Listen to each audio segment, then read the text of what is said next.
Before the first song was ever sung to the sky, before a name was etched into stone, before footsteps broke open the red soil of Enugu, there were spirits beneath the surface. Not silent, not still, watching, waiting, whispering. They did not sleep, they were never gone.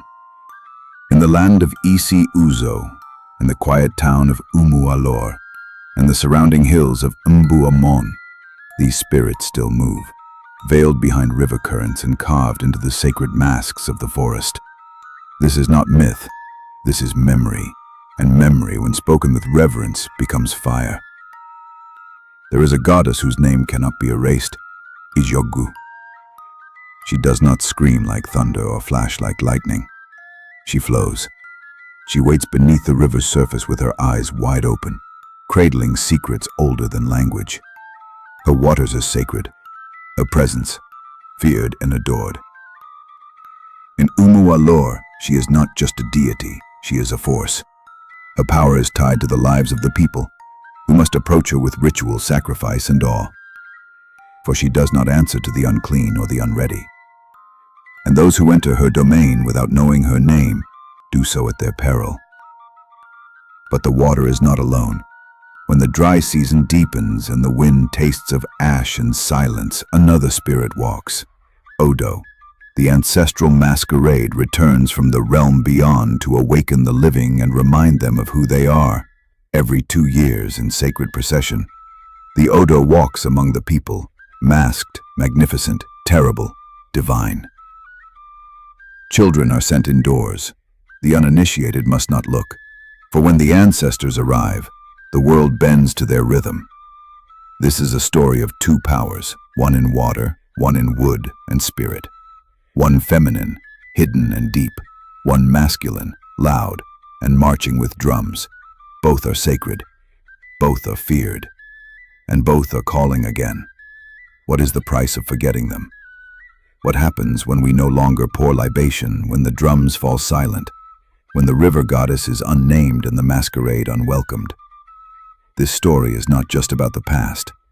It is about what still walks among us. Prepare yourself, for the spirits beneath the surface are stirring again. She does not need temples of stone. Her shrine is the current. Her altar is the riverbed. Her song is the hiss of the flowing stream beneath moonlight. Ijogwu, also known as Agbo Ijogwu, is not a goddess of myth. She is real, and her spirit moves through the veins of Umualor like memory through blood. To the people of Isi Uzo, she is not just a symbol. She is presence. She is consequence. She is the divine power who watches over the land, the families, the fields, and she does not forget. The story of Ijogwu begins not with her birth, but with her presence. No one remembers when she came. The elders say she was always there, long before the first settlement, long before Umualor was called Umualor. It was the river that called people to the land, not the other way around. And in that river, something watched. She is not seen, but she is felt. If you approach with clean hands and an open heart, her current welcomes you like a mother. But if you come with arrogance, with unspoken crimes or broken taboos, the water tightens, the river will pull you, and you will not return. In the old days, her worship was carried out with sacred discipline. Only those pure of lineage and body could enter her space. The rituals were not theatrical. They were precise, private, and filled with meaning. Ijogwu is known to demand offerings, but not just anything. She required the presence of a freeborn soul, untainted, unmarked by slavery or external bloodlines. The sacrifice, though symbolic in many cases, was once literal. It is said that in ancient times, a chosen maiden, pure and unblemished, was offered to the goddess once every generation to renew the covenant between the river and the people. Her departure was mourned and honored, but never questioned. Because if Ijogwu was not satisfied, the river would rise, Crops would fail. Spirits would become restless. Children would fall sick. The river is home to the Naji fish, sacred beings believed to be the children or messengers of Ijogwu. To catch them is forbidden. To eat them is a curse. They are not ordinary creatures, they are spirit-born, swimming through layers of the seen and unseen. It is believed that when the Naji appear, it is Ijogwu speaking. Their movements are watched, their disappearances interpreted. If the fish vanish from the river, the priestesses know something is wrong. Ijogwu is served by a select class of women, chosen from among the elders and initiated through dreams, illness, and spiritual encounter. These priestesses do not advertise their calling. They are quiet, they are dignified, but they carry immense power. They know how to read the flow of the water. They hear Ijogwu's voice in rustling leaves, in dreams where rivers turn red, in the sudden deaths that signal a broken covenant. They perform the yearly rites. They bless the river with kola nut, palm oil, and white cloth. They lead the women in prayers for fertility, for protection, for peace. And when something is wrong in the land, they are the first to know. Ijogwu is not just water. She is justice. If a crime is committed and hidden, the guilty party will often fall ill until they confess. Some have gone mad. Others vanish. It is said that once, a man who defiled a sacred woman mocked the ritual of Ijogwu. Days later, he walked into the river and never came out. The villagers did not search. They knew. The goddess had taken her price. Yet she is not cruel. Those who honor her walk with blessings. Women who could not conceive found their wombs opened after bathing in her stream, led by the priestesses and anointed with ash and honey. Children were named in her honor, and festivals held in seasons of abundance. She brings dreams. She brings cleansing. She brings direction. Christianity and colonial disruption tried to silence her. Churches were built, her shrines were abandoned, but not for long. Her river still flowed, and those who forgot soon remembered. When the crops withered, when strange illnesses returned, when dreams grew dark and unanswered, the people began to return, quietly at night. They brought water, they poured libations. They spoke her name in whispers first, then in chants. Because a goddess like Ijogwu cannot be replaced. She is the water that feeds the bones of the land. Today, the rituals have changed, but the reverence remains. Some call her myth, others call her superstition. But those who know, those who remember, they call her goddess. And they do not walk past her river without bowing their head. Because in Umualor, the water still listens, and Ijogwu still watches from beneath the surface. There are times when the world grows thin, when the wind carries names you have not spoken in years, when you feel washed, not by enemies, but by eyes long closed. In Isi Uzo, in Mbu Amon, in the sacred hills of Enugu State, the veil between life and death is not sealed. It opens, and when it does, Odo walks. The Odo is not a man. It is not a costume. It is not a celebration. The Odo is a spirit being, an ancestral force, a bridge between the living and the dead. When it enters the village, it is not seen, it is witnessed. Drums do not merely play, they summon. And the people do not cheer, they tremble. Every 2 years, when the time is right and the season calls, the Odo returns. Not alone. With it come the spirits of the ancestors, those who once walked the land, those whose bones sleep beneath the earth. It is not a return of ghosts, but of presence. The dead come back to instruct, to protect, to warn, and sometimes to demand. And when they arrive, the village transforms. The Odo masquerade begins with deep preparation. Elders gather, diviners cast signs, offerings are made, secrets are spoken into the earth. For weeks before the Odo emerges, the forest grows silent. Children are warned. Women are told to stay indoors. Only the initiated may move freely during this sacred time. Because when Odo walks, it does not walk alone. When the spirit finally emerges, it is not announced. It is felt. The drums shift. The air tightens. A tall figure, cloaked in ancestral fabric, masked in wood or woven cloth, begins to move, not like a dancer, but like something remembering how to be flesh. The Odo may stand still for hours. It may walk the village. It may speak in riddles, shout warnings, chase the unclean, or stand beside the bereaved. It carries a staff. It may carry fire. It does not obey the rules of the living.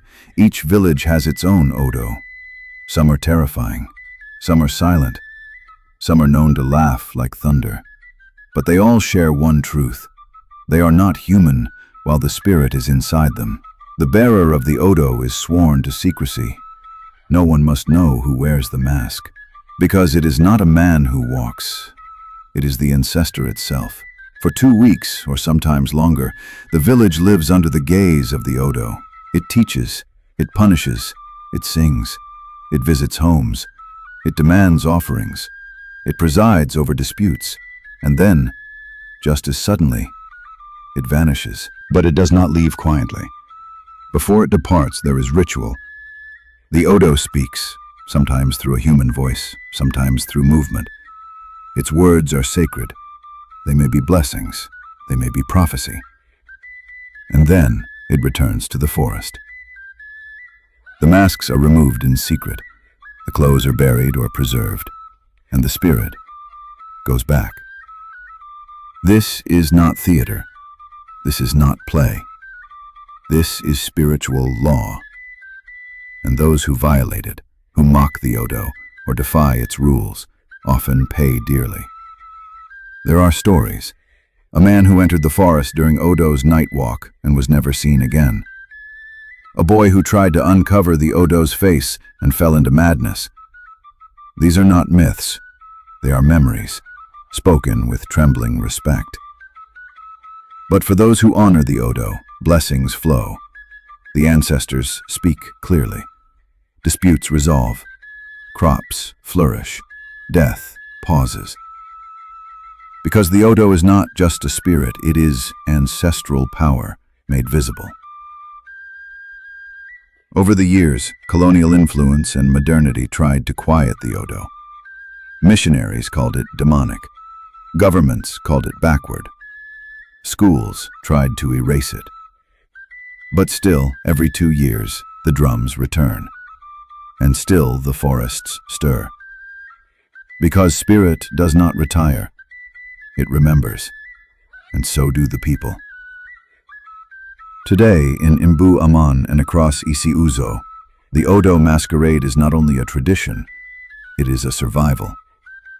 A ritual of resistance. A celebration of identity. A way of saying, we still know who we are. And the ancestors? They still answer the call.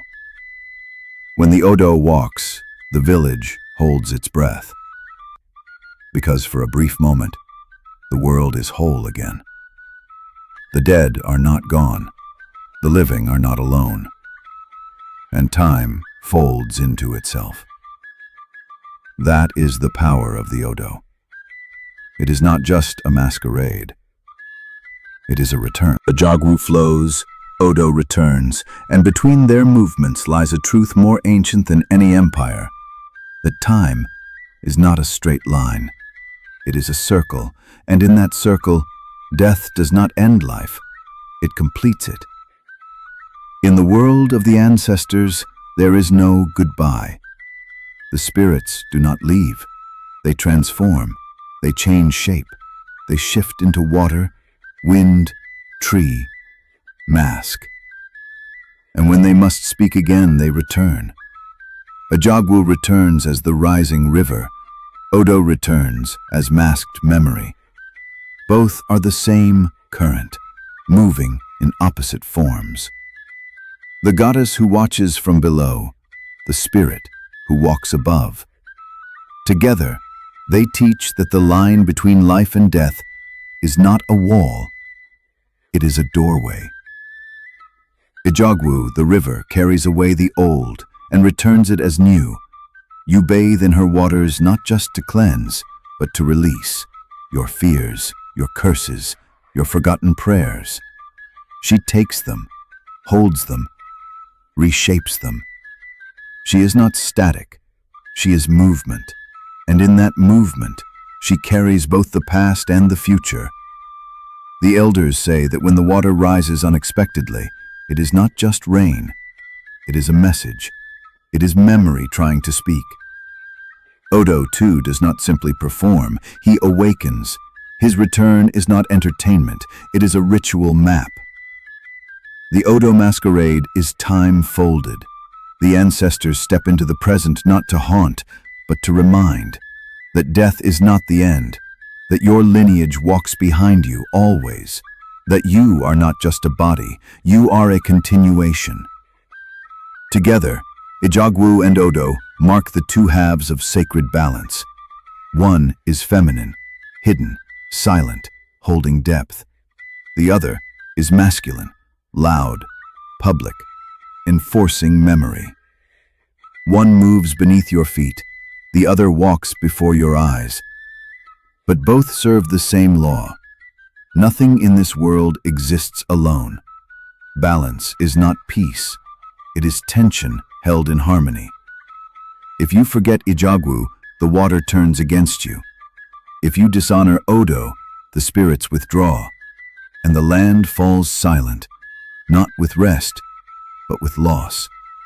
The people of Umwalor and Isi Uzo understand this sacred cycle, not just as belief, but as reality. To live on the land is to live with the land. To plant is to ask permission. To build is to remember what was once there. Every stream crossed, every festival held, every name spoken in ritual, these are not gestures. They are acts of cosmic maintenance. You see, this is not religion. It is alignment. It is remembering that the world is not yours to dominate, but to participate in. That ancestors are not relics, but partners.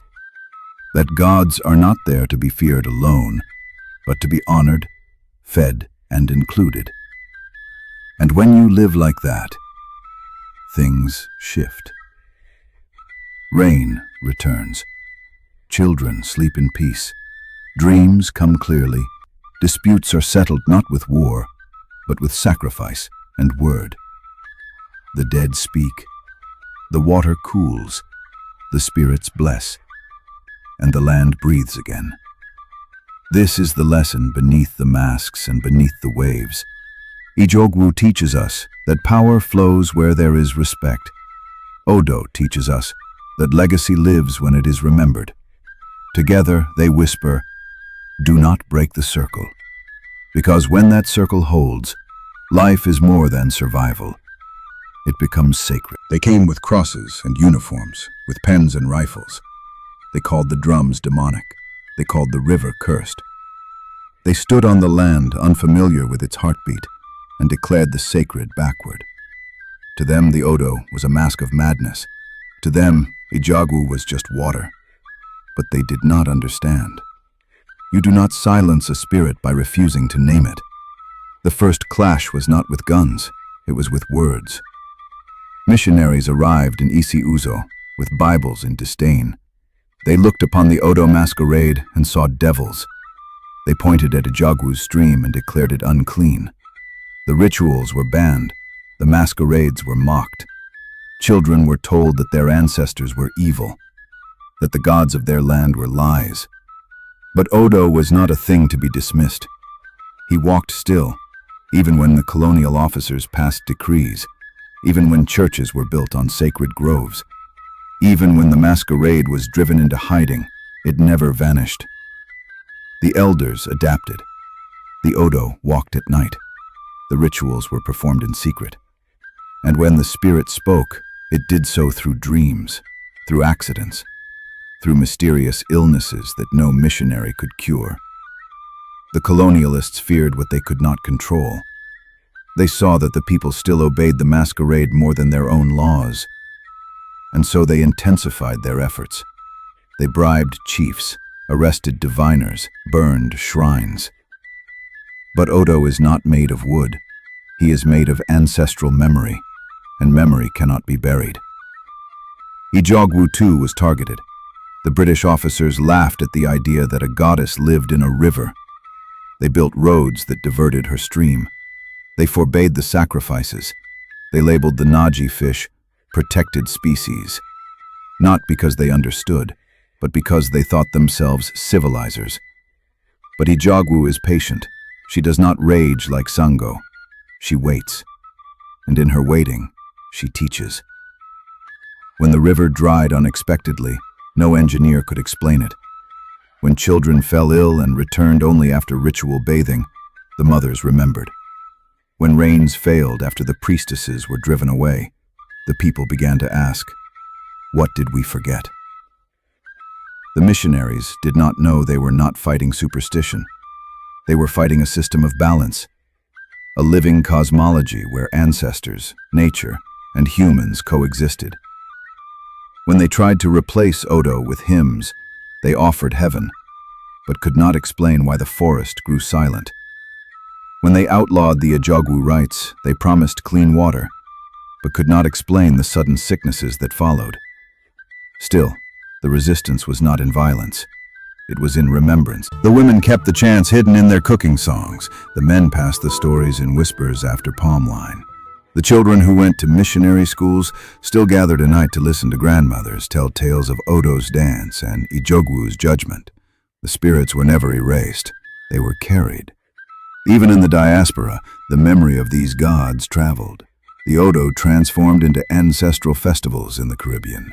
Ijogwu became the quiet river mothers in Brazilian and Haitian voodoo, called by other names, but recognized by feeling.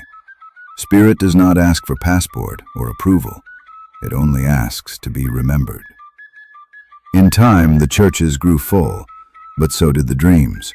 People began to see Odo again, masked figures standing in fields, river women in white calling him into visions, illnesses that no prayer could fix. Until the old rites were restored, the priests began to soften. Some even began to admit, behind closed doors, that what they once called evil might be misunderstood power. And so the clash did not end in defeat, it ended in transformation. Today there are those who carry the Bible in one hand and pour libation with the other, who dance in church on Sunday and walk into the forest on Odo night. Not confused, complete, because the ancestors never asked for war, they only asked to be honored. Ijogwu still flows, Odo still walks, not in defiance, but in reminder that you can never truly erase a spirit that lives in the soil, in the water, and in your very blood. Ijogwu flows in the depths. Odo marches on the surface. One moves in silence, the other speaks in song. But both carry the same message. The ancestors are not gone. They walk with us. They breathe through the land. And the line between life and death is not broken. It is alive. In Umualor, when the river flows strong, the elders say, "The goddess is speaking." In Amon, when the Odo appears, they say, "The ancestors have come home." But neither spirit walks alone. They mirror one another. Ijogwu, the water mother who holds memory beneath the current. Odo, the ancestral voice that rises in ritual. Together, they teach that to be human is to exist in two realms at once, to walk this earth while never forgetting those who came before you. Ijogwu teaches us reverence. She demands it. You do not speak carelessly in her presence. You do not throw trash into her water or speak her name without offering. She teaches that the land is not a possession. It is a being. that water is not just for washing, it is for remembering. Her priestesses do not just chant, they interpret the will of the past. They remind us that we are never alone, that every choice echoes. And then there is Odo, who completes what Ijogwu begins. Where Ijogwu hides the dead beneath the waves, Odo brings them back to the surface. He walks so we don't forget. He wears their names. He carries their eyes. He reminds the living that to dishonor the dead is to invite misfortune, that death is not the end of duty, but the beginning of legacy. When Odo dances, he is not just entertaining. He is warning, blessing, balancing. He is what happens when the dead still care. Together, these spirits build a world in which nothing truly dies. The river is never empty. The forest is never quiet. Even silence is full of voices. This is the sacred connection. Ijogwu is the gateway. She receives the dead. Odo is the messenger. He brings their words. And in between them, the people live, knowing that to forget the spirits is to forget themselves, that to step into the river without speaking, to watch the masquerade without reverence, is to break the cycle. And when that cycle is broken, the land suffers. But when it is honored, when libations are poured and drums are sounded, when stories are told and masks are danced, balance returns. Rain falls on time. Illness is healed. Dreams are clear. Children are born strong. And even in suffering, the ancestors walk with you. This is what modern minds forget. That the spiritual world is not a metaphor. It is a network, a system of relationships, a dialogue across dimensions. And in Enugu, in Isi Uzo, in the sacred belly of Umualor and Umbuamon, this network is not theory. It is truth. That is why every 2 years the Odo must come back, not for celebration, but for spiritual recalibration, to remind the living of their place in the chain of existence. That is why the waters of Ijogwu must be protected, not because of superstition, but because they hold ancestral law. They carry secrets that no textbook can explain. Her stream is an archive. Her fish are oracles. Her silence is scripture. Together, these two forces remind us of something the modern world has tried to bury, that the universe is not a machine. It is a being, and we are only one part of its breath. When we forget this, we build cities, the poison rivers. We mock masquerades. We erase the names of those who made us. And we wonder why we feel lost. But when we remember, when we kneel before the river and listen, when we hear the drums and know it is not just noise, we return to alignment. Ijogwu and Odo are not past. They are not folklore. They are the present, speaking through the old tongue. They are proof that this world is still sacred, if only we would remember how to listen. From Umualor to Bahia, from Isi Uzo to Louisiana, from the banks of the sacred river to the waters of the Atlantic, Ijogwu followed her children. And when they stepped onto foreign soil in chains and tears, she was there, hidden in the quiet stream, in the bowl of rainwater beneath the slave cabin, in the song hummed by women who remembered the river even if they forgot its name. In Brazil, they call her Iemanjá or Oshun, but those who feel the rhythm know she is Ijogwu in a new tongue. She is the river goddess in white, the mother of fish, the one who listens when no one else does. In the favelas and sacred houses of Candomblé, women wash in her waters before childbirth. They leave offerings of honey, mirrors, and white cloth, echoes of the rituals once performed by the priestesses of Umualor. In Haiti, she comes as La Siren, the mermaid spirit who sings through water and guides souls home. She rides with the tides and whispers through dreams. Her shrines are built near rivers and oceans. Her presence still marks the spaces between death and rebirth. Odo, too, crossed the sea. The masquerade became something else, but it never disappeared. In Cuba, in Trinidad, in Georgia, and South Carolina, ancestral spirits still return. They speak through possession, through ceremony, through masked dance and spiritual trance. In the quiet spaces between Sunday service and midnight prayer, the ancestors still march. In New Orleans, they wear white. They light candles. They chant to saints, but the spirits that come are not from Rome. They are the ancestors of Ijogwu, dressed in new names. When a woman enters trance and begins to speak a language she never learned, when a man dances with shaking limbs and speaks with the voice of his grandfather, that is Odo, reborn. The masks changed shape. The drums learned new beats. The gods adapted, because they had to. But they never abandoned the people, because the covenant was never about location. It was about remembrance.